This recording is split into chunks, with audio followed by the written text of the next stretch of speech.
Your brand new pocket knife isn't as sharp as you think it is. And in this video, we're gonna fix that. Welcome to Sharpening Supplies, I'm Tom, and we are gonna make some changes to this pocket knife that have the potential to vastly improve its cutting performance. Knives are for cutting stuff, and because I like knives, I think it's fun to have knives that are suited to different tasks and situations. So I've got some big burly knives that are great for chopping tasks, and then I've got some thin, delicate slicing knives, and knives that sit in between. In this video, I'll be working on my Kershaw Iridium, but I'll explain why I'm making the changes that I am, so you can decide what to do that's best for your knives. Number one, strop your knife. If you don't do anything else, do this first. Right out of the box, often factory edges aren't as sharp as they could be, and just 1 minute of stropping is often enough to vastly improve the sharpness of the edge. Stropping is a gentle and easy to perform sharpening method that will improve your edge. I like to use the marker method and strop by hand, and that will make sure I'm hitting the bevel exactly the way I want to. Okay, step two, use the knife. This step will take the longest, but it's the most fun. So you need to use your knife. Do all of the kind of tasks that you think you'll normally do with it.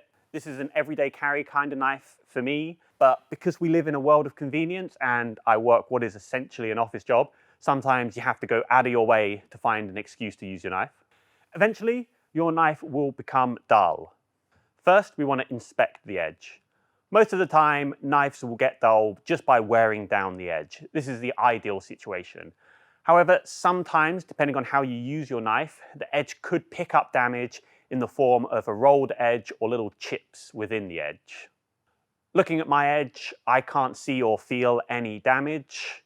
Whether or not your knife is dull or damaged will have an impact on the next step. 3, change the sharpening angle. The angle you sharpen your knife at impacts how sharp it is. The lower the angle, the sharper the knife will be. But if you go too low, then the edge can be prone to damage during use. If you noticed that from using your knife there was damage on there, then that's a sign that you might want to go to a higher angle.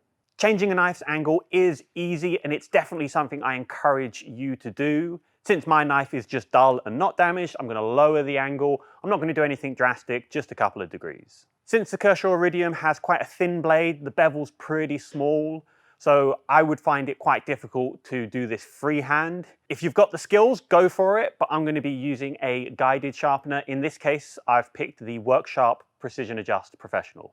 So it's infinitely adjustable from 10 degrees if you use a small knife table, all the way up to 30 degrees. There are a few other sharpeners out there that you can adjust in a similar way. The Worksharp Ken Onion, the Wicked Edge, and the Edge Pro sharpeners are all like that. I'll link to them in the description below. The second reason, and I love it for this, is the digital angle indicator. This allows you to see exactly what angle you're sharpening at, and it's accurate to within 1/4 of a degree. Perfect. I'll start by finding the existing bevel angle on there. On the website, Kershaw say that they sharpen their knives to between 20 and 22 degrees, so I'll use that as a starting point. I've put marker along the edge, and so when I'm removing the marker from the full width of the bevel, I know I'm at the right angle. Since I'm lowering the angle, I want to start with a nice coarse grit. Lowering the angle removes more material than if we were just matching the angle, and it removes a lot more than if we were going for a higher angle.